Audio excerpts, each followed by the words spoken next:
His job was to provide financing to Napoleon's government loans, currency exchanges, logistics support. When Napoleon fell, Jacob didn't flee or face execution.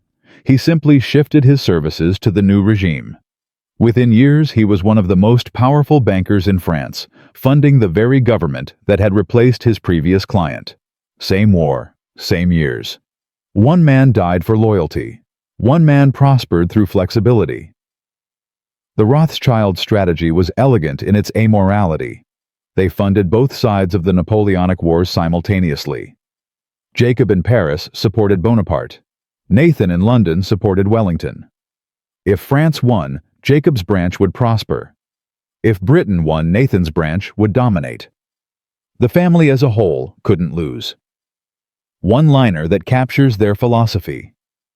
The Rothschilds didn't pick sides in wars, they picked profits. It was a prison without guards. Picture a street barely 12 feet wide, lined with buildings so tall and cramped that sunlight reached the cobblestones only at noon.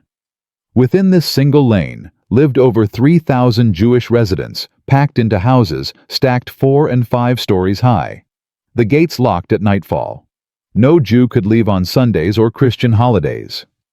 Groups larger than 2 were forbidden.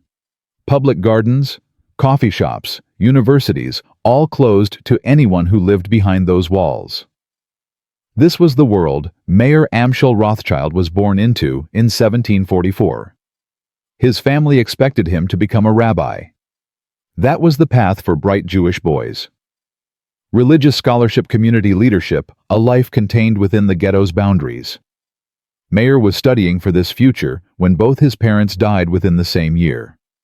He was 19 years old, suddenly responsible for younger siblings, with no income and no prospects. The death of his parents was the first mini-climax, the moment everything shifted. Mayer abandoned his religious studies and took an apprenticeship at a banking house in Hanover. There, surrounded by ledgers and currencies from across Europe, he discovered something that would change his life. Wealthy aristocrats were obsessed with rare coins. Roman denarii, Persian darics, Byzantine solidi. These ancient artifacts were status symbols, conversation pieces, proof of sophistication. And Mayer had a talent for finding them. What most people get fundamentally wrong about the Rothschild origin story is assuming Mayer was a financial genius from the start. He wasn't. He was a coin dealer, a merchant of curiosities. The banking came later almost accidentally, because he understood something more fundamental than finance. He understood access. Think of it like this. Imagine you're a traveling salesman in an era before phones, before internet, before any way to reach wealthy customers. How do you get in the door? You need something they want, something rare, something that makes them invite you back. Coins were Mayer's door opener. By his mid-20s, Mayer had returned to Frankfurt and built a reputation as the best rare coin dealer in the region. His clients included minor nobility, wealthy merchants, and eventually, through years of patient cultivation, Crown Prince Wilhelm of Hesse-Kassel. Wilhelm was one of the richest men in Europe. His family had made fortunes renting out Hessian soldiers to foreign powers, including the British, who used them to fight American revolutionaries. Wilhelm had more money than he knew what to do with, and a collector's obsession with ancient coins. Mayer Amschel Rothschild still remembered the exact moment he received the title that changed everything. He was 45 years old, standing in an anteroom of Wilhelm's palace, holding a case of Roman coins he'd spent months acquiring. A clerk appeared with a document bearing the royal seal. Mayer had been appointed court factor official financial agent to the Crown Prince. This title meant everything. It meant legitimacy. It meant protection. It meant a Jew from the ghetto could now conduct business with nobility across the German states without the usual restrictions and humiliations. But Mayer understood something deeper. A court factor wasn't just a title. It was a mechanism. Here's the first direct question. If you were a prince in 1790 with millions in gold, how would you store it? Banks, as we know them, barely existed. Paper currency was unreliable. You needed someone you could trust to hold your money, invest it discreetly, and keep their mouth shut. Court factors filled that role. They were private bankers before private banking existed. Mayer became Wilhelm's financial shadow. He managed investments, facilitated loans, and handled transactions the prince preferred to keep quiet. The relationship made Mayer wealthy. More importantly, it taught him the mechanism of power. One-liner worth remembering: aristocrats needed money to maintain power. Bankers needed power to protect money. The relationship was symbiotic, and the Rothschilds understood which partner was actually indispensable. By the 1790s, Mayer had 5 sons. And here is where his genius shifted from individual success to dynastic strategy. Visualize a family meeting in the cramped Rothschild house in the Judengasse. Mayer, now in his 50s, sits at the head of a table surrounded by his boys, Amschel Salomon, Nathan Karl, and Jacob, ranging from teenagers to young men. He gives them 2 instructions that will guide the family for generations. First, always do business with ruling houses. Not merchants, not other bankers. Rulers, because rulers have armies to protect their assets and laws to enforce their contracts. Align with power. Second, father as many sons as possible. Keep the business in the family. Trust no outsiders with real authority. These instructions weren't sentimental. They were strategic. The first ensured political protection. The second ensured continuity without dilution. Here's the microhook, the mechanism that made everything else possible. Mayer didn't just send his sons to new cities. He created something that had never existed before: an international banking network bound by blood. Think about the financial world of 1800. There was no telegraph, no telephone, no internet. Information traveled at the speed of horses and ships. If you were a merchant in London and needed to pay a supplier in Vienna, the process took weeks. You had to physically transport gold or negotiate bills of exchange through multiple intermediaries, each taking a cut, each adding delay and risk. The Rothschild brothers eliminated those intermediaries. Nathan established himself in London. Salomon went to Vienna. Jacob settled in Paris. Karl took Naples. Amschel remained in Frankfurt to manage the original business. 5 brothers, 5 financial capitals, 5 nodes in a network that could move money faster than any competitor. The mechanism was elegant. If a London merchant needed to pay a Vienna supplier, he deposited money with Nathan in London. Nathan sent a coded letter to Salomon in Vienna. Salomon paid the supplier from his own reserves. The brothers settled their internal accounts later in bulk, reducing transaction costs and eliminating delays. This is essentially how international wire transfers work today. The Rothschilds invented the system 2 centuries before computers existed. But the real advantage wasn't speed, it was information. Every letter between the brothers contained more than financial instructions. It contained intelligence: what prices were in each city, what political developments were emerging, what opportunities were opening. The Rothschilds knew what was happening across Europe faster than any government ministry. Here's the unexpected twist: the brothers didn't just use official mail. They built their own courier network. Private messengers carrying coded letters across borders. Carrier pigeons for urgent communications. Fishing boats that could cross the English Channel when official ships were delayed by weather or war. Remember Nathan at Waterloo from Part 1. His courier arrived a full day before official news. That wasn't luck. It was infrastructure. The Rothschilds had invested years building communication systems that outpaced nations. Second direct question. In an age when information moved at horse speed, what was the value of knowing something a day before your competitors? The answer: fortunes, kingdoms, history itself. Göttle Rothschild. Mayer's wife lived to see her sons become the most powerful bankers in Europe. She was 89 years old, still living in the cramped Frankfurt house where she'd raised 10 children, when a neighbor asked if she was worried about the political upheavals threatening the continent. Her response became family legend. "Why should I worry?" she said. "My sons control the money." One more one-liner. She wasn't boasting. She was stating a structural fact. By 1810, the mechanism was in place. 5 brothers, 5 cities, 1 network. The infrastructure existed to move money and information faster than any power in Europe. All they needed was the right crisis to prove what they could do. That crisis arrived in the form of a short Corsican general who had conquered most of the continent and was now attempting to strangle Britain's economy through the largest trade embargo in history. His name was Napoleon Bonaparte, and he had no idea that the 5 brothers he dismissed as ghetto merchants were about to fund his destruction. The public story of the Napoleonic Wars goes like this. A military genius named Napoleon Bonaparte conquered Europe. The British, led by the Duke of Wellington, finally stopped him at Waterloo. Good triumphed over tyranny. The end.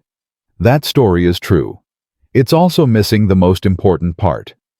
While armies marched and emperors schemed, 5 brothers were running a parallel war, a financial war that would determine not just who won, but who profited from the winning. And in this shadow conflict, the Rothschilds didn't just participate, they controlled the outcome. Let me show you what actually happened. In 1803, Napoleon declared economic war on Britain. His strategy was called the Continental System, a complete trade embargo designed to strangle the British economy. No European port could accept British goods. No European merchant could trade with British companies. Napoleon believed he could defeat Britain without firing a shot by simply cutting off their commerce. The plan should have worked. Britain was an island nation dependent on trade. Without access to European markets, their economy would collapse. Their war effort would crumble, and Napoleon would rule everything from Portugal to Moscow. But Napoleon made one critical error. He assumed that when he closed the front door, no one would use the back door. Enter the Rothschilds. Nathan Rothschild still remembered the exact moment he realized the embargo was an opportunity, not an obstacle. He was 26 years old, recently arrived in Manchester, watching British textile merchants panic as their continental customers vanished. Warehouses filled with goods that couldn't be sold. Prices collapsed. Businesses failed. Nathan saw something different. He saw arbitrage. Here's how the mechanism worked.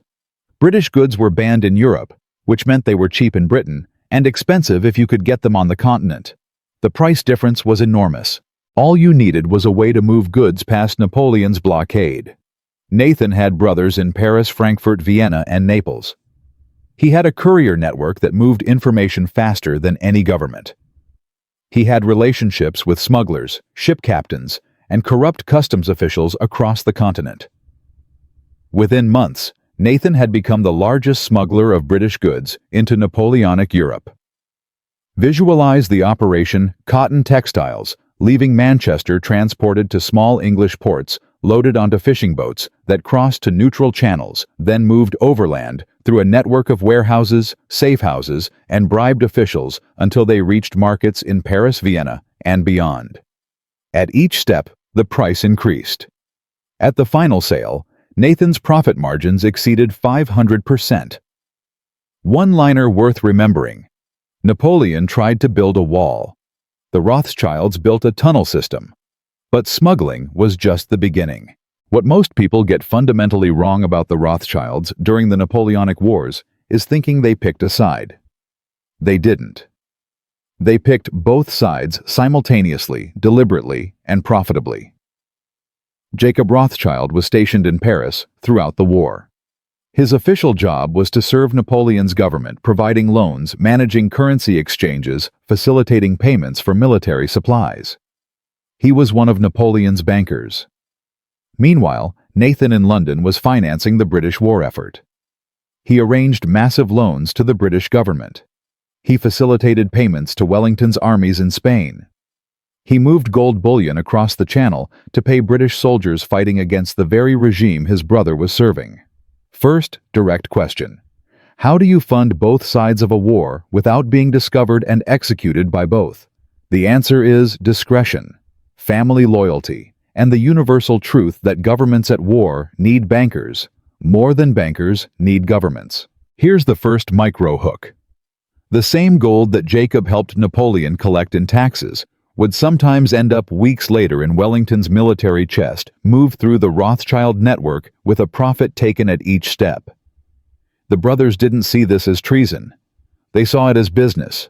Wars are expensive. Governments always need money. Someone will provide that money. Why not them?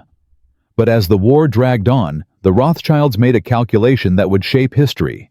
By 1814, it was becoming clear that Napoleon was losing. His invasion of Russia had been catastrophic. Coalition armies were closing in from all directions. The question wasn't whether Napoleon would fall, but when and what opportunities his fall would create. Nathan Rothschild made the decision. The family would shift its weight toward Britain. Jacob in Paris began quietly reducing the funds available to Napoleon's government. Small delays in loan disbursements. Slightly unfavorable exchange rates. Nothing dramatic enough to arouse suspicion. Just enough friction to sand down Napoleon's financial machinery while his military position deteriorated. Simultaneously, Nathan doubled down on British government bonds. He bought massively, betting everything on a British victory. This is the second unexpected twist. The Rothschilds didn't just predict Napoleon's defeat. They helped engineer it, not with weapons, but with financial drag on one side and financial support on the other. Pause this video for a moment. Think about what this means. We celebrate Wellington as the hero of Waterloo. We study Napoleon's tactical mistakes. But no one mentions that the financial conditions of the war were being quietly shaped by 5 brothers with no army, no territory, and no allegiance to any flag. The rage moment arrives here. Let me show you the human contrast. Jean-Pierre Beaumont was a 23-year-old conscript from Lyon, drafted into Napoleon's Imperial Guard in 1812. He survived the retreat from Moscow, walking through frozen hellscape, watching comrades freeze to death, eating horses that had collapsed from exhaustion. He survived the battles of 1813 and 1814. By Waterloo, he was a sergeant, one of the Old Guard, the elite troops Napoleon held in reserve for the final assault. When Napoleon ordered the Guard forward at Waterloo, Jean-Pierre marched into British artillery fire with his unit. Grape shot tore through their ranks. He was wounded in the leg, captured, and spent months in a British prisoner camp before being released to walk home to a France that no longer had a place for him. He died in poverty in 1847, his military pension having been cancelled by successive governments. Meanwhile, on the same day, Jean-Pierre was being cut down by British cannons. Nathan Rothschild stood at his pillar in the London Stock Exchange, executing the strategy we described in Part 1. He knew Napoleon had lost. He knew Jean-Pierre's sacrifice was already history, and he was converting that knowledge into wealth. Here's the calculation that should disturb you. Every soldier who died at Waterloo, French, British, Prussian, Dutch, died fighting for governments that were in debt to the same family. The Rothschilds would profit from Napoleon's defeat. They would have profited from his victory. The only people who couldn't profit were the men bleeding in the mud. One liner that captures the obscenity. The soldiers paid with their lives. The Rothschilds collected interest. Let me show you exactly how the Waterloo trade worked. Remember the courier network from Part 2? The private messengers, the carrier pigeons, the fishing boats that could cross the channel when official ships waited for better weather. That infrastructure had been built over years. On June 18, 1815, it delivered its ultimate return. Nathan's agent at Waterloo watched the battle from a safe distance. When Napoleon's defeat became certain, he rode to the coast, hired a fishing boat, and crossed to England in rough seas that delayed official messengers by over a day. He reached Nathan in London on the morning of June 20th. Visualize the scene: Nathan standing at his exchange pillar face, expressionless, showing none of the excitement that must have been burning inside. He began to sell. Slowly at first, then with increasing volume. British government bonds, stocks, everything. The traders watched him. Nathan always knew things first. If he was selling, something terrible must have happened. Wellington must have lost. Panic spread through the exchange. Prices collapsed. Men who had bet on British victory watched their fortunes evaporate. Some sold everything at any price just to escape the falling market. And then through agents spread across the trading floor, Nathan began to buy. Quietly, in small lots that didn't attract attention, accumulating a massive position in securities that everyone else was desperate to sell. Second direct question: is this insider trading market manipulation or just information arbitrage? The answer depends on whether you were Nathan or one of the men he was buying from. Thomas Richardson was a 41-year-old merchant banker who had invested his entire firm's capital in British bonds, confident in Wellington's eventual victory. When he saw Nathan selling, he panicked and liquidated his position at a 60% loss. By the time official news of the victory arrived the next day, Richardson's firm was bankrupt. He spent the remaining 20 years of his life trying to rebuild, never recovering his former position. Nathan Rothschild, using Richardson's panic, acquired those same bonds at a fraction of their value. When prices surged on the victory announcement, his profit was estimated at 600% in less than 48 hours. Same information, different access, opposite outcomes. Here's the second micro hook, the detail that connects to everything that came after. Nathan didn't just make money at Waterloo. He acquired control. The British government owed massive war debts loans that the Rothschilds held significant portions of. After Waterloo, as Europe reorganized and governments scrambled to stabilize their finances, the Rothschilds weren't just creditors, they were essential infrastructure. Within a decade, no major European government would make significant financial decisions without consulting the family.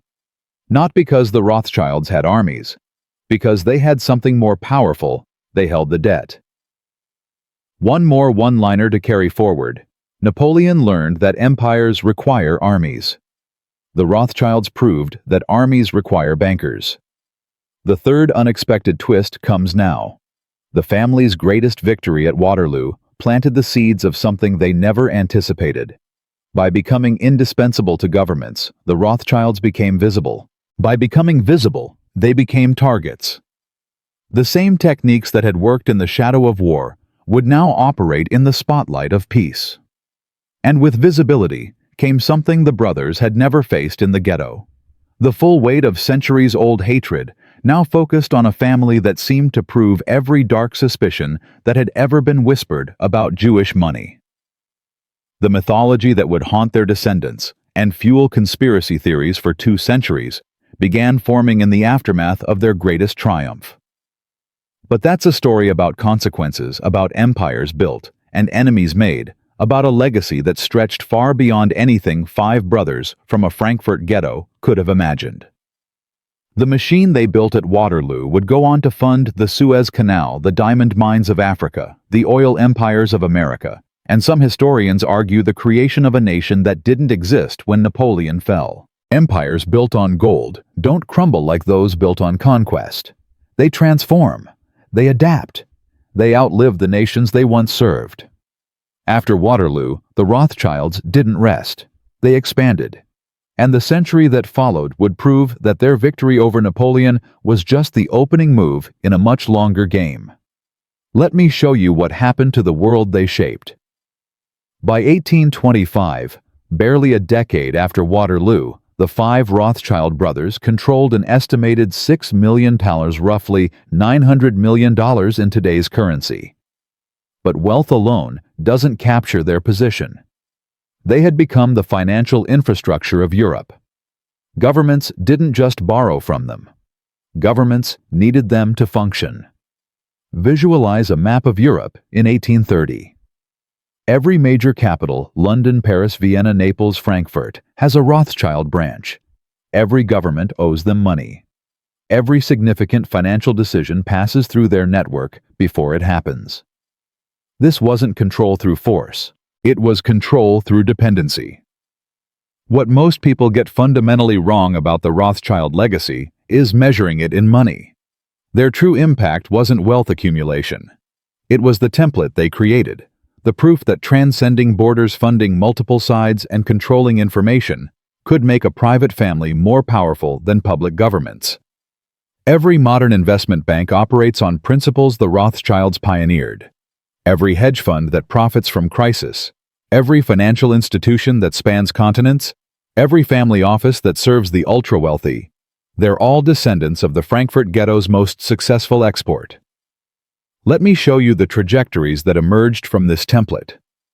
Friedrich Hartmann was a German merchant banker in 1820, operating in Hamburg, with a respectable business lending to local traders. He was 43 years old, well-established, confident in his methods. When the Rothschilds began expanding their operations into northern Germany, Friedrich dismissed them as upstarts ghetto Jews who'd gotten lucky during the war. By 1830, the Rothschilds had captured most of his major clients. Their international network could offer services Friedrich couldn't match: faster transfers, better exchange rates, access to capital markets in London and Paris. Friedrich's revenues dropped by 60% in 5 years. He spent the 1830s desperately trying to compete with an institution that operated on a completely different scale. Friedrich Hartmann died in 1847, his bank long since absorbed by a Rothschild-affiliated institution. His sons became clerks in the very organization that had destroyed their father's business. Now contrast this with someone who understood the new rules. August Belmont was 19 years old in 1837, working as an apprentice in the Rothschild Frankfurt office. When financial panic struck America that year, Belmont saw opportunity. He sailed to New York, established himself as the Rothschilds' American agent, and began building connections that would last generations. By 1847, the year Friedrich Hartmann died in obscurity, August Belmont was one of the richest men in America. He had married the daughter of Commodore Perry, moved in the highest social circles, and wielded influence that shaped American politics for decades. His descendants would own newspapers, racehorses, and help finance the construction of New York's subway system. Same decade, same financial upheaval. One man fought the new system, one man joined it. Opposite trajectories. First direct question. When the rules of the game change, do you adapt or do you insist the old rules should still apply? The Rothschild template didn't just create individual winners and losers. It reshaped entire nations. Here's the first micro hook. The same family that defeated Napoleon would later determine whether entire countries could exist. In 1875, the British government desperately needed money. The Suez Canal had just been completed, a waterway that cut the journey from London to India from months to weeks. The Egyptian ruler who controlled the canal was nearly bankrupt and looking to sell his shares. If France bought them, Britain would lose control of its most important trade route. Prime Minister Benjamin Disraeli needed £4 million immediately. Parliament wasn't in session. There was no time for normal procedures. He sent a message to Lionel Rothschild, Nathan's son, now head of the London branch. "How much do you need?" Lionel asked. £4 million. Tomorrow." Lionel didn't consult committees, didn't check with partners. He ate a grape, considered for a moment, and replied, "You shall have it." The next day, Britain owned the Suez Canal. A single family had given a single government the power to control global shipping for the next 80 years. One liner worth remembering: Parliament debates. Governments negotiate. The Rothschilds just write checks. But the family's reach extended far beyond canals and government bonds.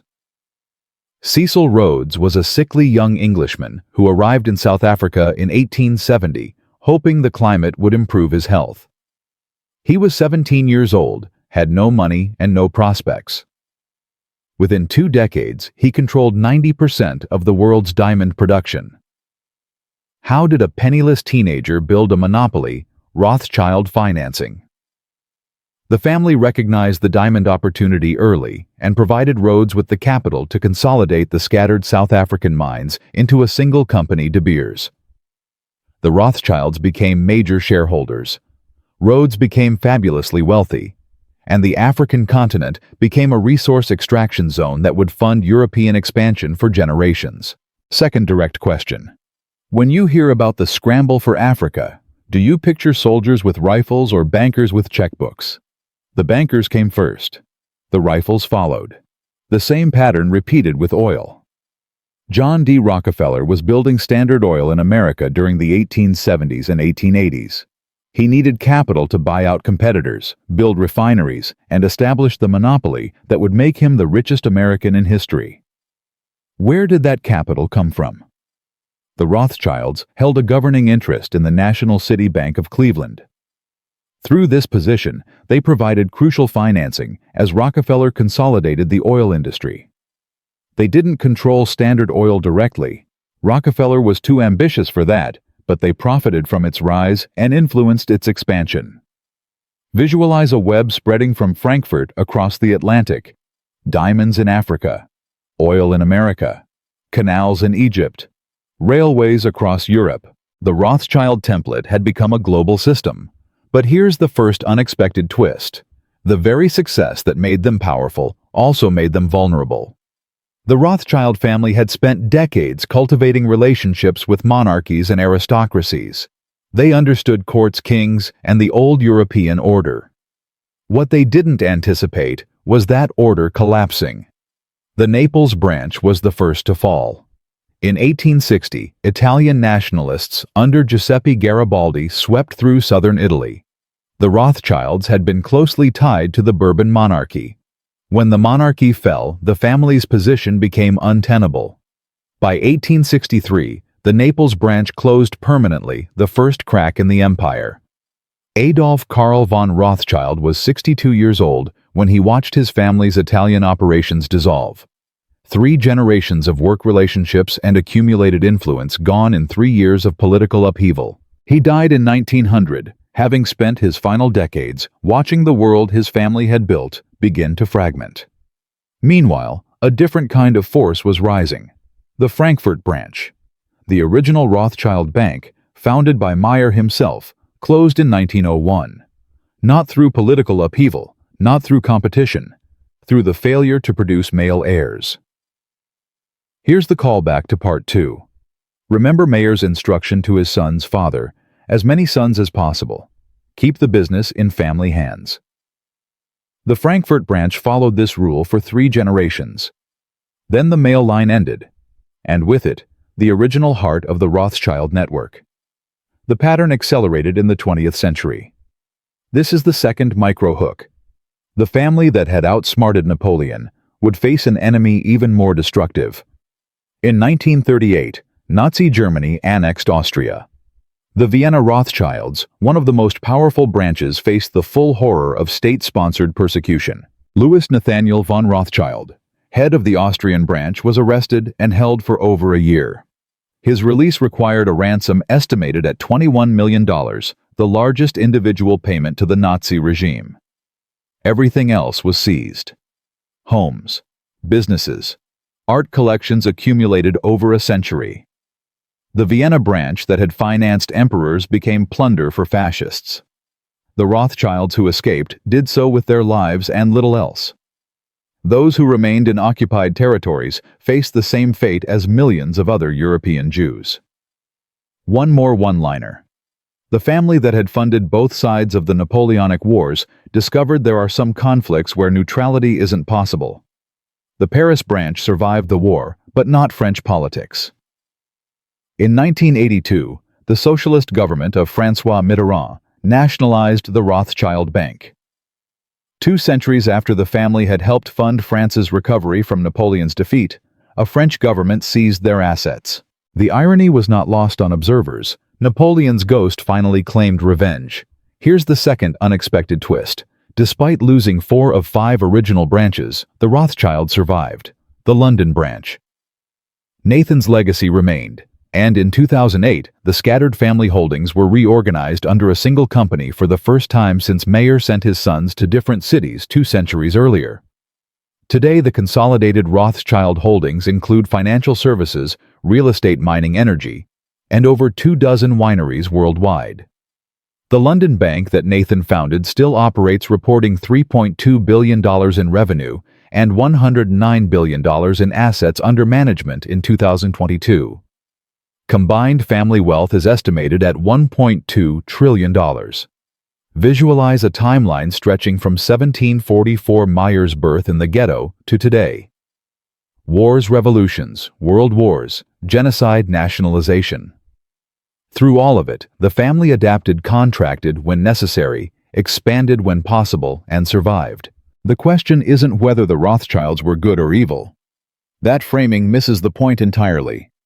The question is what their survival teaches us about the relationship between money and power, between families and nations, between those who fund history and those who merely live through it. And that question isn't historical. It's immediate. Because the template they created didn't die with the old branches. It evolved. It multiplied. It became the operating system of modern finance. So what does a family that outsmarted Napoleon 2 centuries ago have to do with your life in 2025? Everything. Let me show you why. The Rothschild story isn't history. It's a template. And that template is running right now all around you in ways you interact with every single day. Remember Nathan's courier network from Part 1, the private messengers and carrier pigeons that delivered news of Waterloo before any government knew the outcome. That was an information advantage measured in hours. Today, high-frequency trading firms spend billions building fiber optic cables that shave milliseconds off transaction times. The principle is identical. The scale is different. The profits are larger. Remember Mayer's 2 instructions from Part 2. Always serve ruling houses, father as many sons as possible. Modern family offices operate on the same logic. Proximity to power, concentration of wealth within bloodlines. The ultra-wealthy today don't just invest differently than you.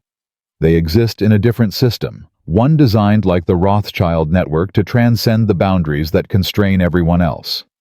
Remember Jacob funding Napoleon, while Nathan funded Wellington from Part 3. That wasn't ancient history. That's the defense industry today, where the same contractors profit regardless of which side wins, which party governs, or which crisis erupts. Diversification across conflict isn't cynicism. It's strategy. The patterns repeat because they work. First direct question. If the same strategies that created dynastic wealth in 1815 still operate in 2025, what does that tell you about how little the game has actually changed? Let me revisit someone from where we began. Thomas Richardson, the merchant banker from Part 3, who panicked during Nathan's Waterloo manipulation and lost everything, died in 1847, never having recovered his former position. But his grandson, William Richardson, learned from the family's destruction. He didn't fight the Rothschild system. He studied it. By 1890, William had built a modest investment firm in London, based on one principle: never bet against those with better information. He taught his children to identify who had structural advantages and position accordingly. The Richardson family never became wealthy, but they never lost everything again either. The lesson: cross generations, understand the game before you play it. Now contrast this with someone operating in today's world. Sarah Chen is 34 years old, a quantitative analyst at a New York hedge fund. She builds algorithms that detect information asymmetries, moments when one party knows something others don't. Her models scan news feeds, satellite imagery, shipping data, even social media sentiment. She's doing with computers what Nathan did with couriers. The edge is always information, Sarah told me. Speed, access, context. The people who win consistently aren't smarter. They just know things first. Sarah earns $2.3 million annually. She's very good at her job. But she's also clear-eyed about where she sits in the hierarchy. I work for people who have edges I'll never have. Political connections, regulatory access, generational relationships. I'm good at the game, but I didn't design the game. One-liner worth remembering: the players change. The game stays the same. Here's the unexpected twist that should reframe everything you've heard. The Rothschilds aren't a conspiracy. They're a case study. The real lesson isn't that one family secretly controls the world. The real lesson is that certain structures, information advantages, political access, cross-border networks, multi-generational wealth transfer, produce predictable outcomes regardless of who operates them. The Rothschilds didn't invent these structures. They perfected them, and then others copied them. Visualize a family tree, but instead of names, fill it with institutions. The Rothschild template produced J.P. Morgan. Morgan's template influenced Goldman Sachs. Goldman's alumni spread across government and finance, creating networks that mirror the five brothers in 5 cities. The bloodline isn't genetic, it's structural. What most people get fundamentally wrong about financial power is personalizing it. They look for villains. They want to name names. But the system doesn't require specific villains. It produces similar outcomes, whoever runs it. Second direct question. If you replaced every person in the current financial elite with completely different people, would the system operate differently, or would it produce the same results through the same mechanisms? Let me re-anchor what this video has actually been about. This wasn't conspiracy content. The Rothschilds are documented history, not secret speculation. Everything I've described, the Waterloo trade, the dual funding of Napoleon and Wellington, the Suez Canal, purchased the financing of Rhodes and Rockefeller is in historical records, academic studies, and the family's own archives. The goal wasn't to reveal hidden puppeteers. The goal was to show you how financial power actually operates across generations, across borders, across conflicts. Not because knowing this makes you rich, but because not knowing it makes you blind. Here's a simple framework. Not financial advice, just questions worth asking. First, when major events happen, wars, crises, panics, who profits regardless of outcome? The answer reveals structural advantages. Second, how does information flow? Who knows things first, and what do they do with that knowledge before others react? Third, what games am I playing where others design the rules, and what would change if I understood those rules clearly? These questions don't make you wealthy, they make you aware. And awareness is the first step toward not being someone else's profit margin. Let me close the loop on where we started. Nathan Rothschild died in 1836, 21 years after Waterloo. He was 58 years old, the richest man in Britain, arguably the most powerful financier in the world. His final years were spent expanding the family network, securing positions for his children, and ensuring the dynasty would outlast him. His great-great-great-grandchildren still manage billions today. Meanwhile, the descendants of Jean-Pierre Beaumont, the French sergeant who was wounded at Waterloo while Nathan traded on his sacrifice scattered across France, worked ordinary jobs and left no historical record. They lived.